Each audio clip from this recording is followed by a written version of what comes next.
Τι σας έβγαλε? 0.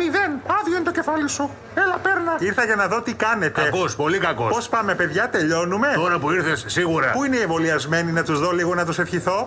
Χαμάν. Θα περάσω από όλα τα δωμάτια να τους δω. Κλείστε τις πόρτες, έρχεται. Κύριε Πρόεδρε, μήπως θα ήταν καλύτερα να τα πούμε έξω? Όπα, πού πας εσύ? Με πρόλαβε γαμότο. Για πού το έβαλες? Για όπου να είναι. Τρέμιση μου φαίνεται. Είναι να μην τρέμω. Εντάξει, καθάρισες? Πώς ακούγονται. Τελείωσες? Τώρα, σίγουρα. Τι έχουμε εδώ? Μας βρήκε. Εμβολιαστήκατε, εντάξει? Άξο. Φύγε ρε. Εσύ πρώτη δόση ή δεύτερη? Μάλλον τελευταία. Άντε, ωραία, τελειώσατε. Τέλος. Μα που να φας τη γλώσσα σου. Λοιπόν, πάω να δω και τους υπόλοιπους. Κατάλαβα. Έφυγα. Προς τα πού είναι η πόρτα? Πίσω σου. Α, ναι. Άντε, καλό μήνα και καλά να περνάτε. Καλημέρα σας. Όχι, ήρθε. Κάνει την Κινέζα. Τι λέει? Wellington. Τι είπε? Κουλίκι Γιώκου. Μα τι λέει? John μπορεί τζάινα η μαϊλό. Να σας ρωτήσω κάτι. Αυτή εδώ η πόρτα που οδηγεί? Ποια πόρτα? Ψυγείο είναι ρε μπούφο. Α, μάλιστα. Πιάστα και εξεμάλιαστα.